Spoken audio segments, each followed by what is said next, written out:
Time to talk Miami football here at Mark Rogers TV, the voice of college football. So we welcome you into the live chat. So please leave your comments, your questions, debate topics, anything you want to leave for the Wholesome One. There he is. Join him on his YouTube channel, Wholesome One, HOLSUM1, right here on YouTube. How you doing today, man? How you doing, Mark? How's life? How's life? Life's doing pretty well. They're not real kind to me on Facebook these days, but that's okay. That's another story. Everything's good at this point. Appreciate you coming on. Hope all's well on your side of things. I know that we've got a couple breaking news items that we can get into. And then obviously, as I mentioned, I'll both look at some of the comments that have come in to our Miami videos recently, and then also there in the live chat. So jump on in, folks, and give it to us. The Wholesome One's going to be around here for close to an hour. And also, of course, subscribe to Mark Rogers TV, the voice of college football. Hit the bell. You get the notifications for all the live streams, which includes Ohio State at 2 o'clock today. Get on over to the Wholesome One's channel right here on YouTube as well. Navaughn Donaldson, would there have been a point in time in which he was considered, if not the best offensive lineman on the team, the best offensive line prospect? Because I seem to hear really good things about what his career could have been like at Miami, and he's been a capable player, certainly. Oh yeah, I mean, I think up until last year when DJ Scaife decided to take it and run with it, Navaughn Donaldson was regarded as the best offensive lineman on our team and at least top 3 in the entire ACC. Especially if you talk about him as a freshman. I mean, that young man was a freshman All-American in 2017, and the only person that made him look like a freshman was Christian Wilkins, who's a first-round defensive tackle from Clemson, who's rolling right now in the ACC championship game way back in 2017.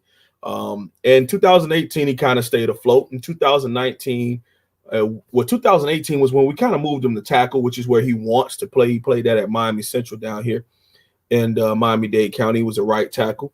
And a lot of people projected him to be a guard because he came to school at 6'6", 380 pounds. And he got down to about 350 as a freshman and then got even down to 330 in 2018 to play tackle. Didn't really work well with his feet, but as far as the length and the size, you would think 6'6", 330, that sounds like a great right tackle. It didn't really work out well for him, so he moved back inside to guard. And over the last year or so, he's done pretty well. His biggest issue has been the weight and the conditioning.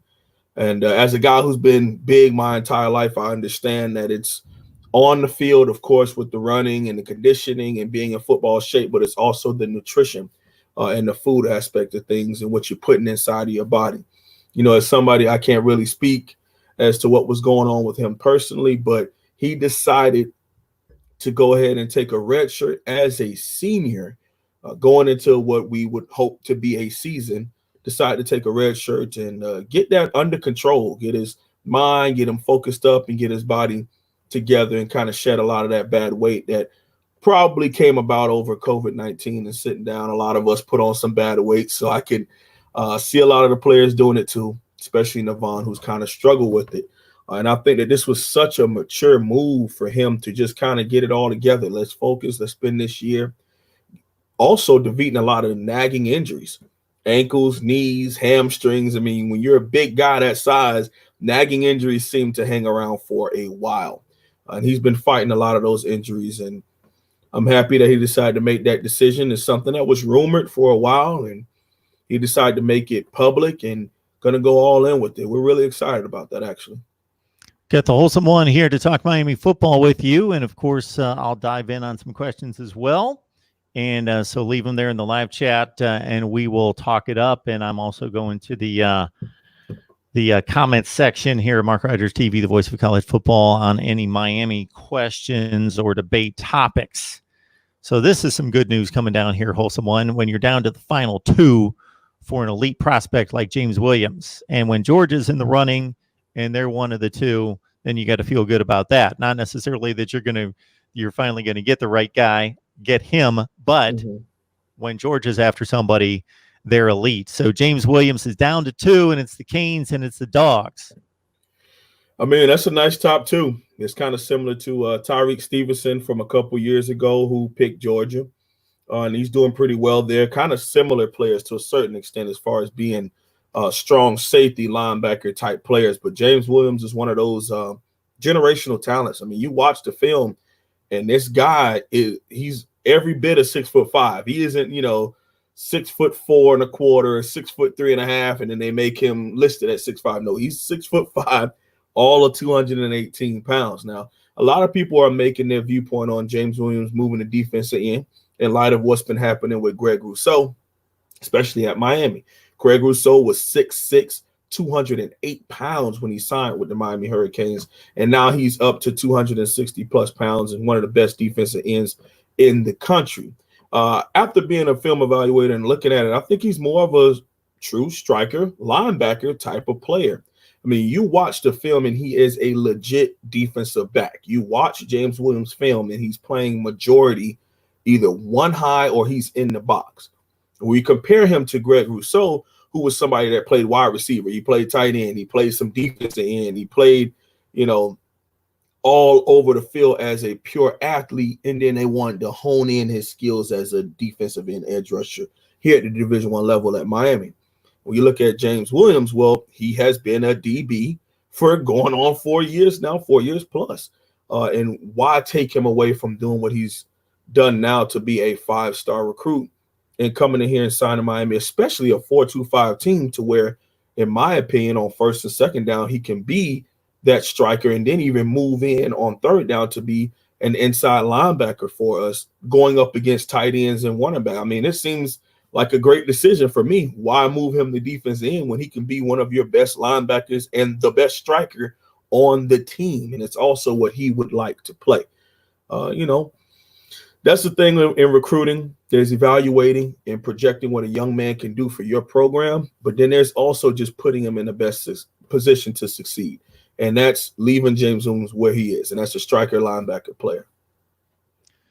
Got the wholesome one on to talk some Miami football, and I would encourage everyone to jump on over there as soon as possible. Check out the work that he produces over there on HOLSUM, the wholesome one, the number one right there on YouTube. Talking Navaughn Donaldson having to step away for a redshirt senior year, and James Williams. And man, I got to tell you, I feel just as slightly embarrassed, wholesome one, when I set up Navaughn Donaldson, because that's the way you laid out his career in terms of all ACC and so forth. That's what I had in here, but for some reason I kind of backed away thinking, am I not getting the read, because I haven't looked at anything on him for a long time, and so that jumped up on me in regards to him making that decision and just thinking back on his level of player. So you're missing a good one there.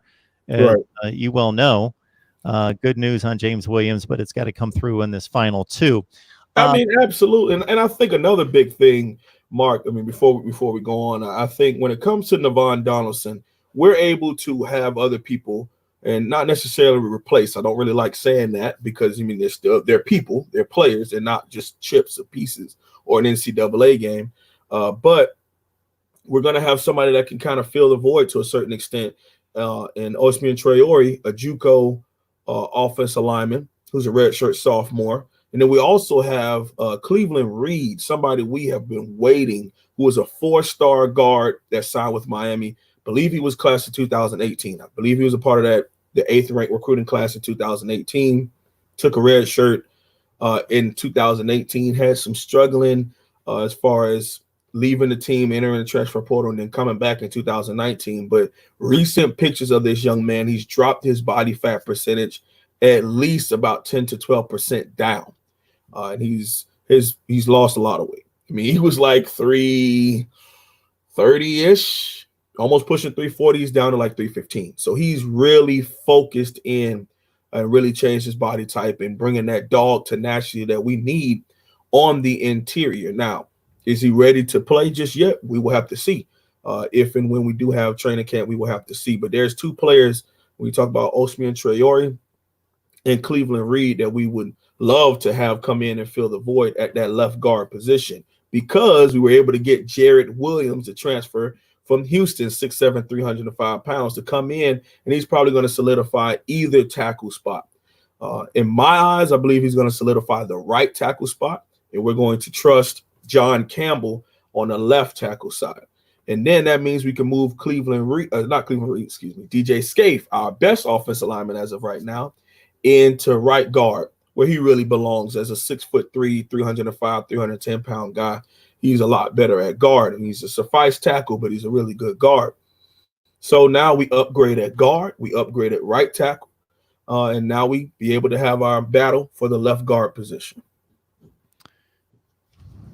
Robert Armstrong looking at election year, wanting me to run. Robert, this is the first time I've seen your handle in the live chat, and if I've missed you in the past, I apologize, but man, he's going directly to the White House for me. Thank you, Robert. Appreciate that. I don't think I want to handle this mess right now, but I appreciate the support there. And we got Nate561, who made the comment, Wholesome One. And obviously, when you're locked in on your team and what's going on with your team, you're going to feel extra good about the good things. And then you're going to feel, man, there needs to be some changes. So I've heard this knock against Miami's recruiting process in the past, that maybe there are more decommits to the U than other teams. But if you're not looking and don't know how many decommits affect the other programs, then you don't know. Do you think that there's been an inordinate amount of decommits in the past for Miami? Oh, absolutely. Okay. That was one of the biggest issues. And yeah, you're correct as far as if you hone in on one, you don't see any of the other. But I mean, ESPN even released an article on this. I know 247 did too, where I want to say it could have been the 2017 recruiting class that would have been number one in the nation if you just would have took all the Miami decommits and put them in that class. It was bad. And then I also know CJ Henderson was a part of that recruiting class, and then he ended up going third overall, being a Gator. So it's a couple of and Coach Manny Diaz has done a really good job as to not really accepting things with players for 2-3 years down the road. I mean, if you look at a class of 2022 right now, I do not even know if they've even accepted a big time commit past 2022 moving on. They're deciding to be very careful on accepting commitments from sophomores to be juniors and being very careful on just doing that. Now, that's not saying that we're not recruiting you. That's not saying that we're not building a relationship with you and your head coach at your high school, especially locally. But what happens is Miami comes in, we get this guy to commit, it sends a blinking radar to everyone else nearby that, hey, this kid might be good. Miami's trying to grab him and keep him too early. And then they come and swoop him, and now you're Georgia, Alabama, Oklahoma, Florida, whoever comes and snags the young man. And then by his senior year, when it's time to put pen to paper, he's far gone from being a Miami Hurricane commit, let alone a Miami Hurricane signee. So I know that that's something that Coach Manny Diaz has worked on, starting to pull back on accepting commitments from players too early in the process. You know, Wholesome One, we're going to have to start sizing up when this season's going to start, which we hope. I don't have the countdown clock on right now, but we were at 64 days during our call-in show last night. So 64 days to week 0, so 71. So now 70 days to opening day. We're sitting on a Friday right now. So we're looking at Friday, so a Saturday. So it must be 10 weeks from tomorrow. 10 weeks from tomorrow is when Miami and just about everybody else in the country is supposed to start. We're holding our breath. We're hoping that the athletes are going to be safe on campus. Things are going to be good, and we'll be able to push that through and see some college football in 10 weeks. So you know what we're going to have to do here soon, Wholesome One, is we're going to have to get you on here breaking down positions, position by position. Always love those segments. I look forward to it every year. Like I said, this will be the 3rd year I do it, so I'm pretty amped about it, and I'll dial it back this year. Last couple of years, I've been like, yeah, this guy's going to have 1,000. This guy's going to have 15 sacks. And I'll make sure I dial it back this season. I'll make sure I pull it back. As a defensive lineman, I'm interested to get your perspective on, okay, this defensive front has been one of the best in college football for what, about 4 years? Something in that range? Diaz got here, 2016. There you go. So that was a 9-4 team. They won 10 games the next year. We know what the deal's been the last 2 years, but the defensive front has been one of the best in the nation. Now we add a Quincy Roche, And obviously, you're talking about the run stuffers and that push to the pocket in the middle. You're talking about the speed on the edge with Roche and with Rousseau. How much, I got a two-parter for you, how much does that help Rousseau that the offensive line isn't just pointed in his direction where he's got another stud on the other end, another one to deal with. And then in addition to losing all that experience at linebacker, where the linebacking position might be a little bit more athletic, but maybe not quite as, definitely not as experienced to make plays. All right, so I'll start out with Greg. I genuinely think that that's going to really free up Roche.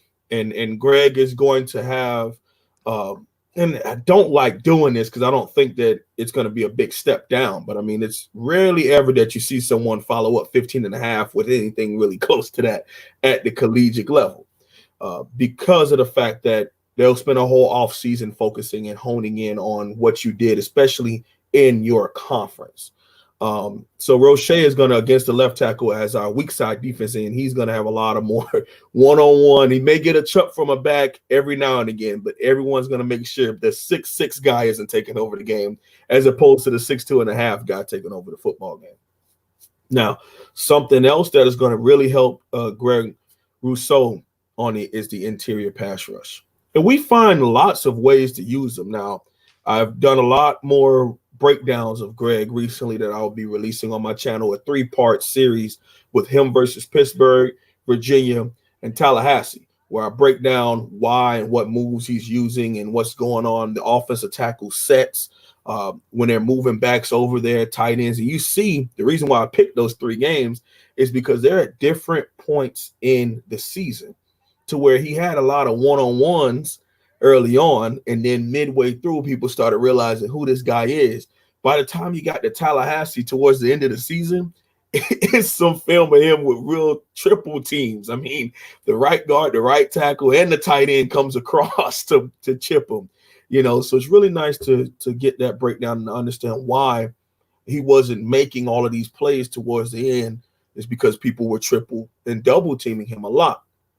Now, you talk about your big elite players, you still have to make plays even when you're double and triple teamed. And that's something that Greg he's going to get used to doing.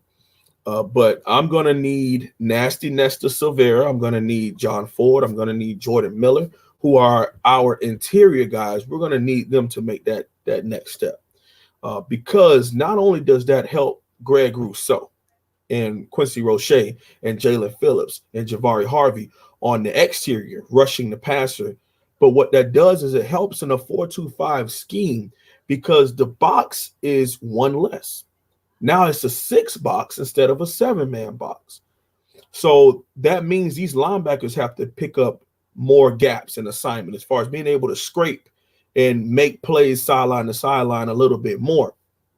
So that means the guards can't climb to our linebackers because then they're not able to properly scrape over and get to C gaps or get to stretch plays because you're going to need your interior lineman to take that next step up, whether that be backdooring plays and shooting gaps and making plays solo, which is similar to what Gerald Willis III did here at Miami, as opposed to him holding the gaps and making linebackers shoot, as opposed to what Jordan Miller and John Ford did this past season when they were really holding gaps and trying to let our linebackers scrape. So we're going to need them to start making plays on the interior because we have the athletes now at linebacker that are going to be able to go sideline to sideline. I don't really see too many toss or stretch plays being able to outflank us with the athleticism that we have now with Avery Huff and Zach McLeod, who is a combination of both. He's had experience and he's more athletic than both our previous starting 2 inside linebackers. So, you know, that's kind of my long spiel on your 2-part question, but I think the interior is key to both the edge rush presence at Miami, the edge playing presence at Miami, and the inexperience and combating the inexperience of the 2 inside linebackers for Miami moving forward. We have posted Michael Love's comment to the screen. This is one classy individual. Just always has a positive thing to say, asks some really pertinent, interesting questions, but always brings the great support. We appreciate it, Michael. Thank you so much for the Super Chat contribution. I think Michael has caught the vision. He understands what we're trying to accomplish here in bringing the best in discussion, debate, and analysis of college football each and every day. Michael, thank you so much for the support and the encouragement. Again, let's see. I should have popped my contacts in, Wholesome One. Great, Wholesome One. Great show, guys. Always appreciate the great content. Support the voice of college football. Thank you, Michael. Appreciate that so much. So much. Thank you very much. And Wholesome One, I point this out all the time. Michael has given us the finest looking avatar of anybody that I know online. Got a fine looking suit on. He looks great. Looks great.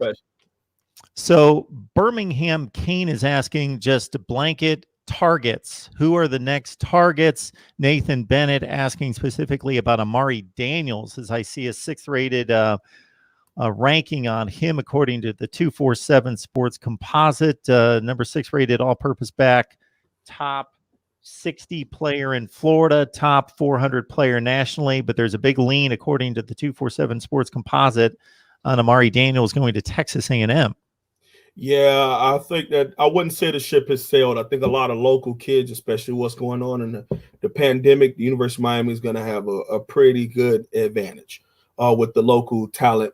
Parents and family members are going to want their kids, especially over the next year or so. If Miami is suffice by any means, what I mean by suffice, meaning 9+ and showing some growth, I believe that we're going to get that nod for a couple of the better players that we have in the recent past. And that means, Amari Daniels. It also means guys, Jake Garcia is West Coast, but he's been trending, Jake Garcia to the U is trending on Twitter.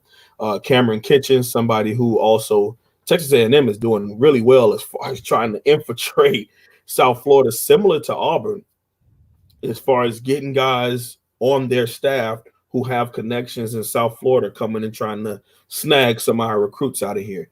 Auburn and Texas A&M have been those two teams that have really tried to do that to us. You also have Leonard Taylor, big-time recruit that we talked about a long time ago when I was on here, as far as, he was number 3, I think, prospect in the country at that time. They've done a lot of reevaluating on 247.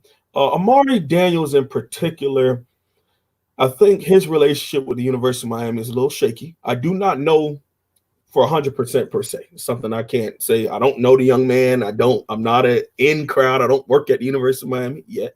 And I don't know about that. But I do know as far as the warm or cold or the relationship between the two, doesn't seem like it is as it used to be. And I think the person who we've been going after a little bit more is Keith Brown from Miami Central, wide receiver, running back, hybrid type of guy. And he's a speedster. He's a playmaker. It's kind of like you watch his highlight tape and, he'll take a kick back, take a punt back, then he'll take a stretch, 80 yards, and he'll take a screen, 60. He also has a 7-on-7. He's big down here with the Miami Immortals, big 7-on-7 team down here. And he's a guy that size has been a problem as to why a lot of the schools haven't gone after him, but you can't take what he does on the field away from him as far as being a big time playmaker. But a lot of the guys that we're warming up with, and even when I say warming, that's a term used for 247. But then I also talk about just trending in our Canes YouTube, Canes Twitter, and also the interaction between the coaches and these players and them tweeting about and retweeting a lot of Miami stuff as far as you're seeing that relationship being built again. And I know Twitter probably isn't the best place for relationships, but in the aspects of football, you see a kid who is interested in an institution, they'll show it, whether it's likes and retweets, whether it's comments, whether it's posting pictures when they were there for official visits. And with the dead period being extended all the way to August 31st or the end of August, that's going to help Miami even more because these young kids are going to have a whole bunch of in-state stuff thrown at them because they won't be able to hop on a plane and go to Clemson on an official visit or go to Georgia, go to Texas. There'll be a lot of in-state stuff, meaning that it'll either be over the phone through Zoom or what we're doing here with StreamYard, or because a lot of campuses are closed, so you can't just hop in a car and drive. So it'll be a lot of local talent that is going to play in the state of Florida, which I've always looked at it. That's how it should be. Yeah, so it only makes common sense, as you outlined off the top, that should help the Miamis of the world, and Miami's probably the best example of that. I know that Atlanta currently is producing more NFL players than any metro area, but if you look at county upon county out to the entire state per capita, Florida's the best combination of quality, quantity, and then also quantity per capita. So if you look at Louisiana produces the most NFL players per capita, but it's got a much smaller population than Florida. It's not even close. So Florida's got more masses than Louisiana, for example. And obviously, the numbers hold pretty consistently that the top 300 to 400 players in the nation coming out of high school, and also the top, just anybody that really signs in the Power Five or even extended out to the entire FBS, that 40% of them come from either Florida, Texas, or California. Antonio Woods asking here, I don't know if you know anything about this wholesome one. He says, what do you guys think about what Ray Lewis said about players being able to talk to Ed Reed for advice and being able to trust him in his current position? Do you know anything about that? Yes, I do. So Ray Lewis was able to donate some cleaning solution to the athletic department at the University of Miami, like hand sanitizer, mask, and all that stuff for, to having a carousel for athletic, not just football. They did a little mini speech going down, and Ed Reed came up in it, and he was just basically talking about trusting Ed Reed, and he's really excited about the position that Ed took at the University of Miami, and he think that is what's going to be to help the turncoat, because that he's the great bridge between when he was a player at the University of Miami and even at the Baltimore Ravens. Is when the great bridge between the players and the staff, because Ed Reed understands both sides of those things. And at Miami, it's been staff, it's been scheme that has been the problem. Yeah, we don't bring in, the 5-star left tackle, the 5-star wide receiver, 5-star running back, but we speak ad nauseum over the last 2.5 years I've been doing this, of the talent at the University of Miami over the last decade. So that's a well-known thing. What everyone also knows is that Miami has, whether it's financially or whether it's actually investing in the program through other avenues of not just head coach, but assistant coaches, recruiting departments, media departments. I mean, as far as investing all in on being a football program, not just somebody that runs out of smoke and feels a football team, being a football program in all aspects. And that just started like 8 months ago. They decided that we're going to go all in through all different aspects, and one of them is with this position that Ed Reed took at Miami. So Ray Lewis was super excited about that, and being able to build the bridge between the players and the coaches. And it looks like the timing couldn't have been better in terms of what we're dealing with race relations and the kind of conversations that these players would like to have and the voice that they would like to have heard. So then they look at somebody like Ed Reed, where you say he's in a perfect position to be a complete authoritative figure when it comes to just getting it done on the field. None better at his position in terms of just flat out getting it done at all levels. Great player. Number two, can still relate to the athlete. Still, they know that he's got power, he's got a voice, he's heard, he's recognized, so he's got that connection right to the athletic department, the football program, the administration. He's right there, but he could be a tremendous connection conduit for the players to feel as though they've got an ear of somebody who can make change.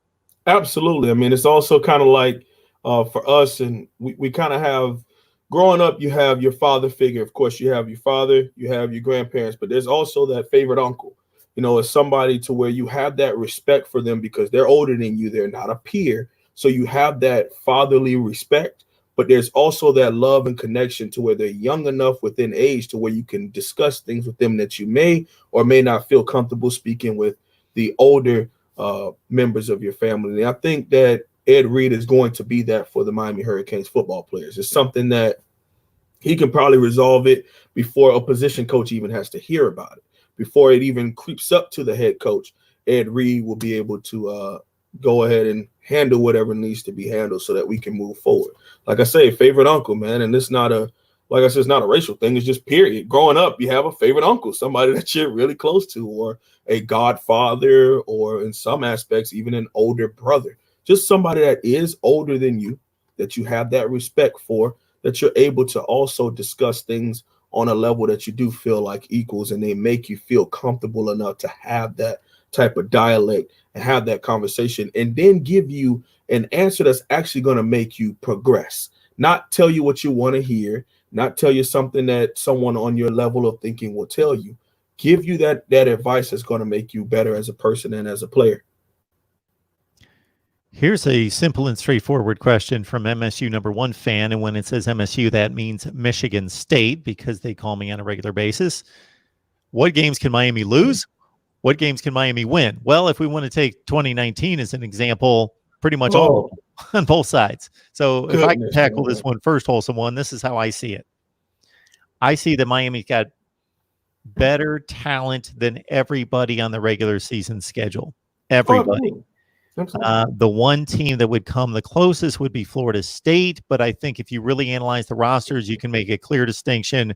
Not that it's a huge gap by any stretch. It's not huge, but you can make a distinction between Miami's talent and Florida State's roster. I don't think it's quite where Miami's is. The other team would be North Carolina, that has comparable talent, but you can see the distinction between Miami's roster and North Carolina's roster, although North Carolina certainly has certain players in place and a head coach on the sideline that knows what he's doing, and showed last year that they're on the come. They're coming on up.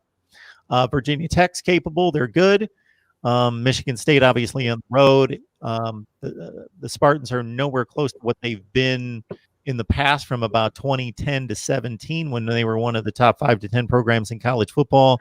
So they have fallen off, obviously lost their leader in Mark D'Antonio. Mel Tucker, we'll see what he does there, but that's going to be a challenging game. But Michigan State's not as talented as Miami. So in terms of talent, they could go 12-0. I would say two teams are comparable in talent, but just a slight notch below in North Carolina and Florida State. But we saw them lose to Duke, FIU, and Georgia Tech, who was the worst team in the division last year. So anything's possible.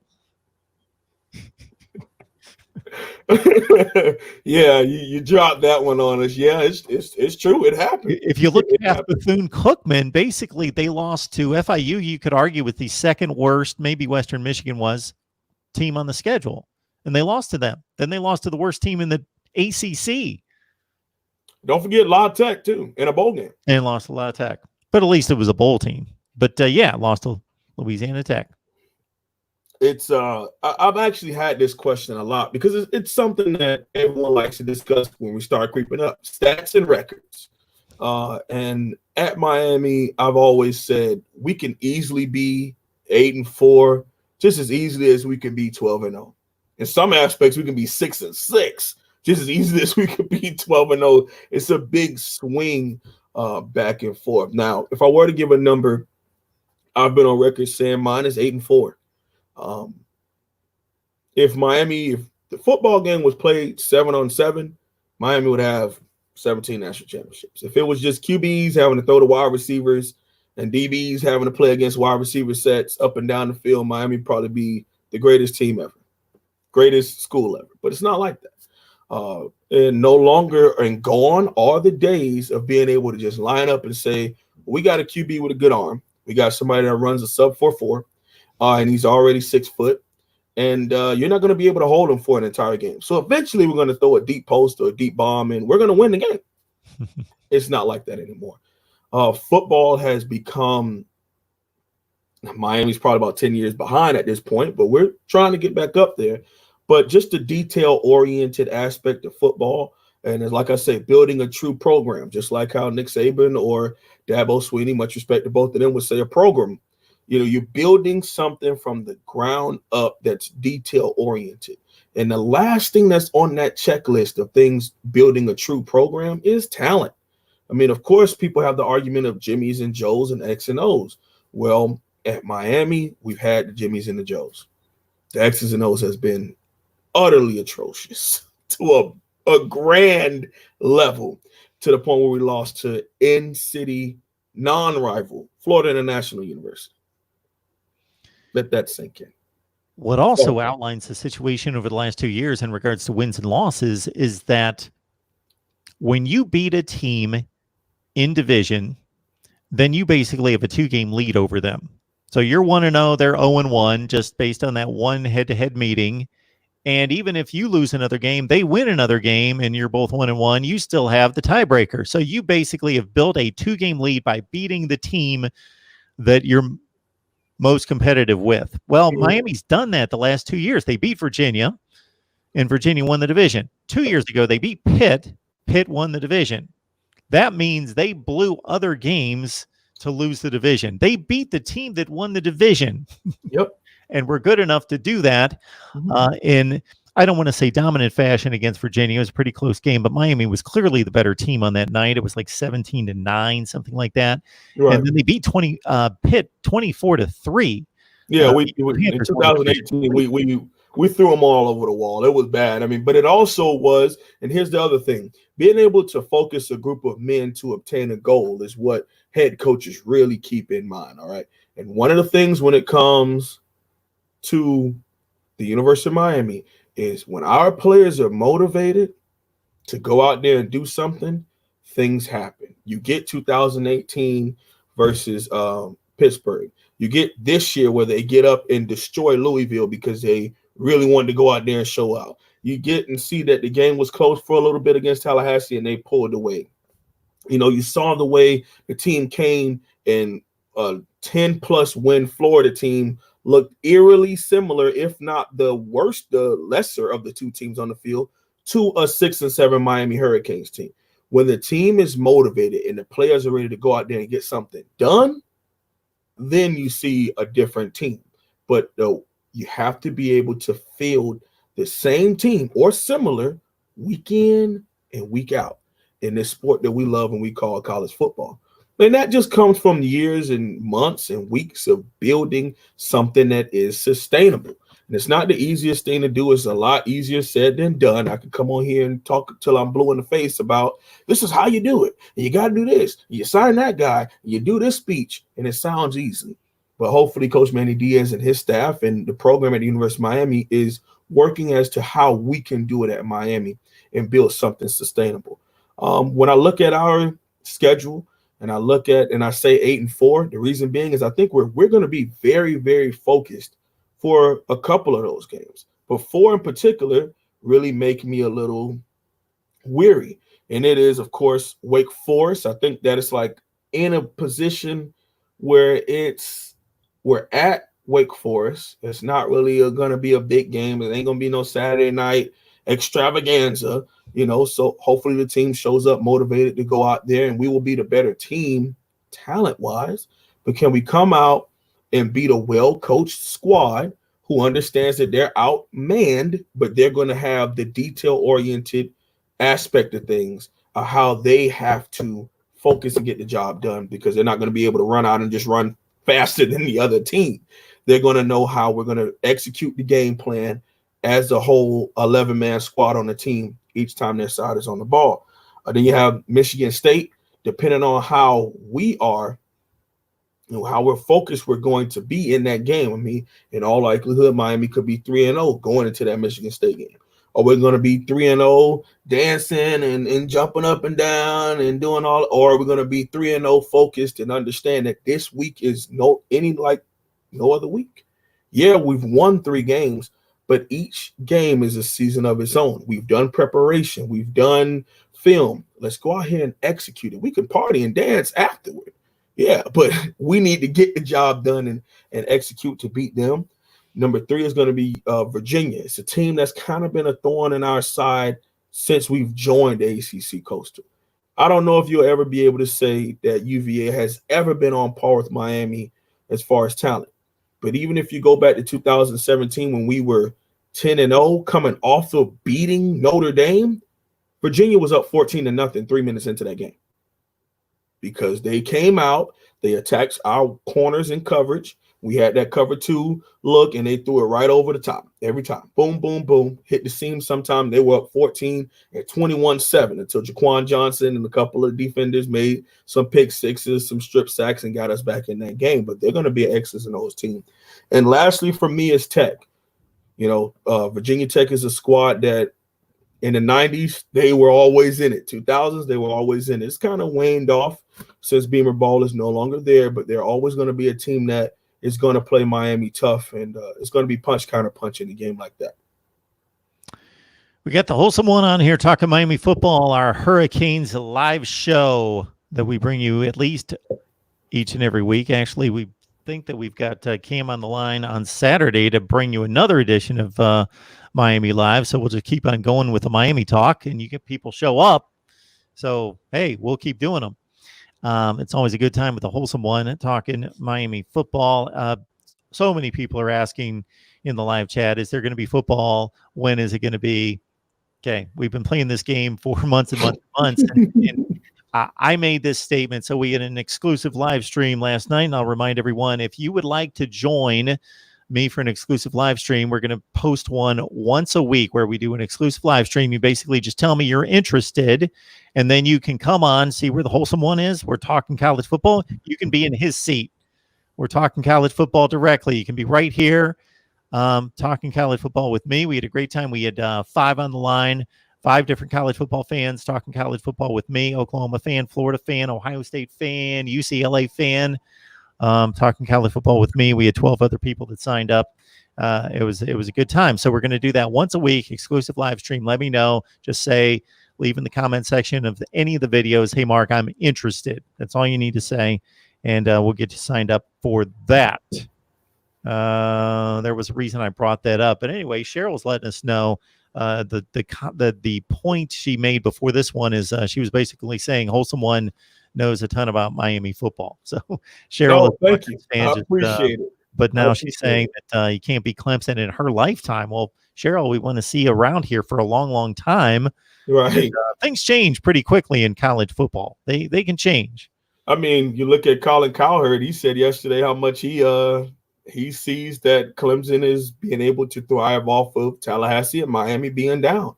And when we're rolling, I mean, historically, Clemson is, but at the end of the day, they're rolling right now. And that's all you can really work on is right now, moving forward.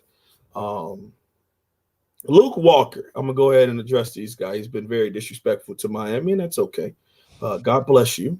But UNC has a team that I think Miami's going to have to fight with over the next 3 to 4 years, back to back. They're building something. They're recruiting very well. And Miami hasn't been on a 2-game win streak against them in a little while. So I understand. I get it. You got Mac Brown. I understand. I was excited when Mark Richt signed here too. But if and when the game is played, we'll see afterward. I know I've asked you this question before, but I'm going to ask it again, Wholesome One, because I don't have it completely tracked. When did you start watching Miami football? I was born in 96. Santana was already playing there when I was born. I would have to say maybe watching 2000.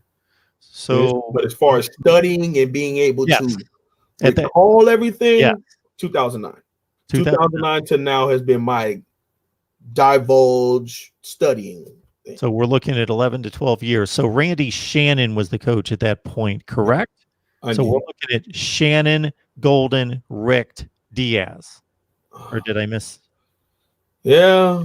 Okay. Yeah. So here's my thought.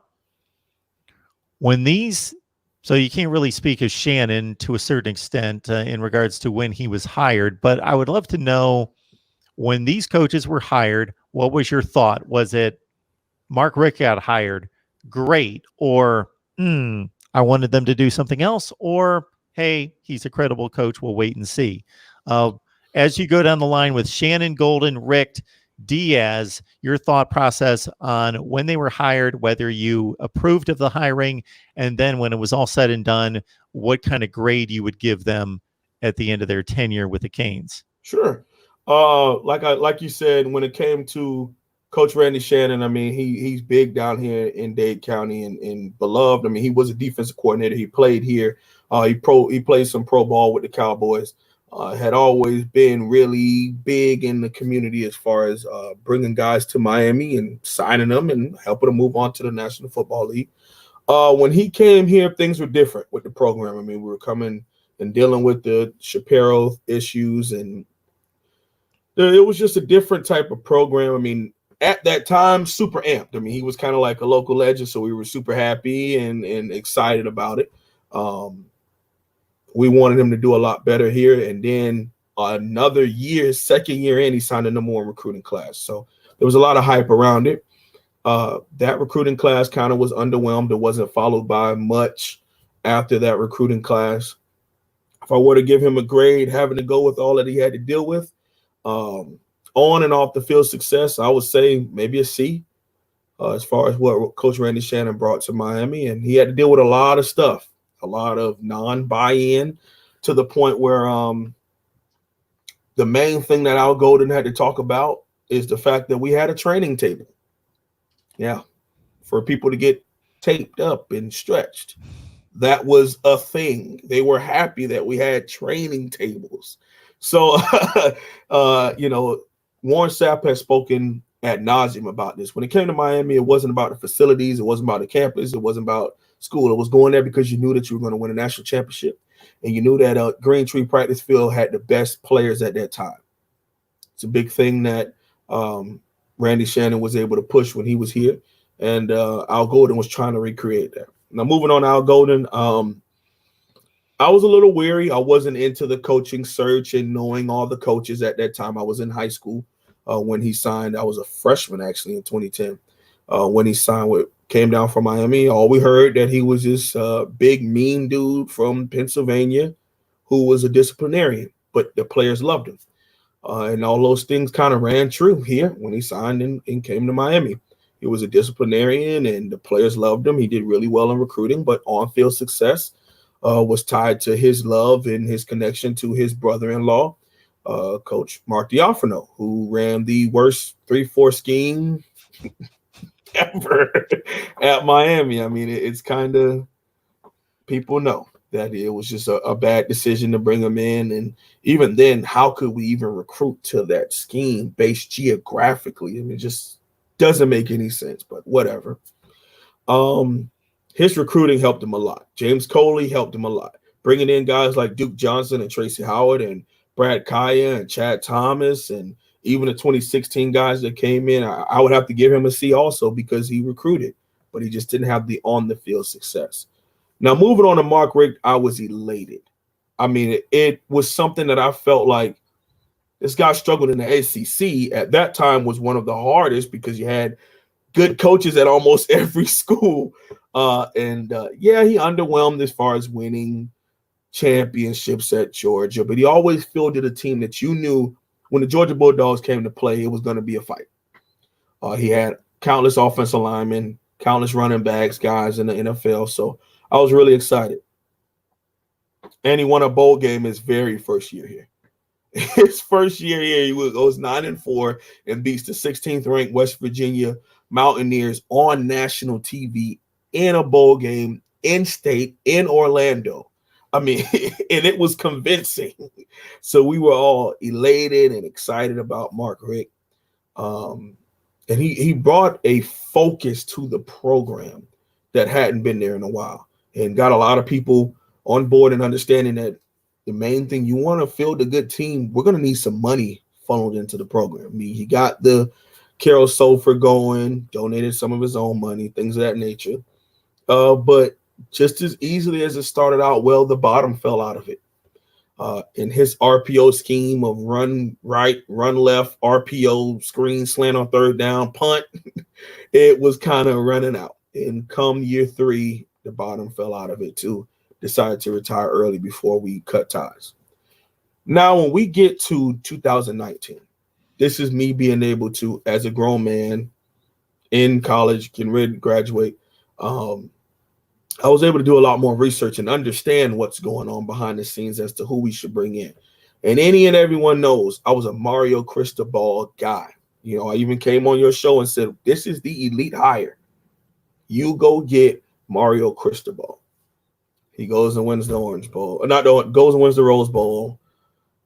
for Oregon, signs the #1 player in the country a couple years ago, signs the #1 linebacker that we were recruiting this year. And, he could have been a head coach at Miami. But we're going to roll with Coach Manny Diaz, and I'm going to be behind him because he's our head coach.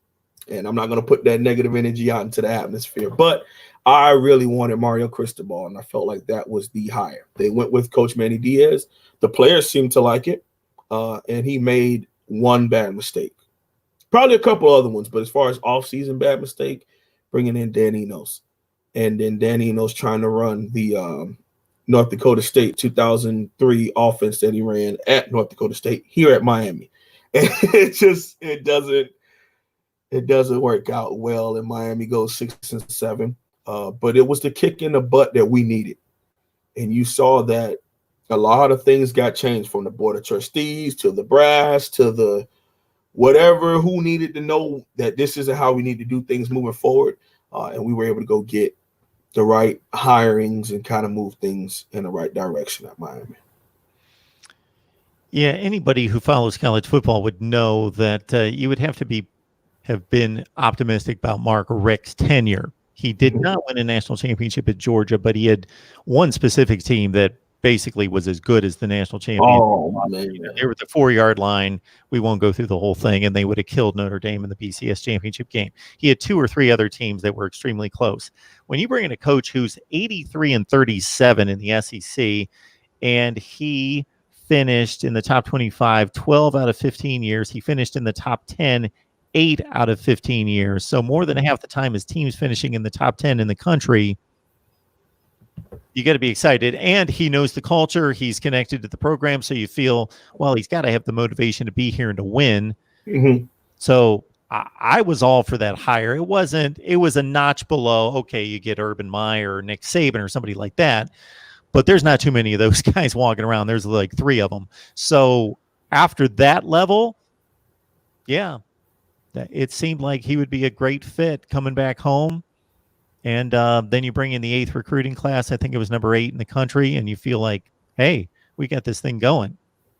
Yeah, and then you follow that up with what we did in 2016. Of course, you had the bowl win. 2017, you win 10 straight. You get all the way up to number 2 in the country. I mean, you plastered Notre Dame on national TV. I mean, it looked like college football was getting that fear again, like, oh, Lord, that U is starting to build up again.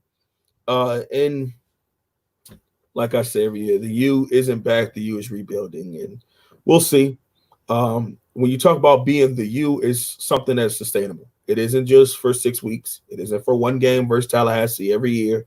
It's something that has to keep going. They're top 5 recruiting. They finish top 5 every season. They may or may not have been in a national championship, but it's a team that you fear playing on the football field. And it's about the brand of football, because even if you look at the 2000s, Ed Reed, that team, and Sean Taylor, they weren't doing the whole dancing and DX Crocs chopping.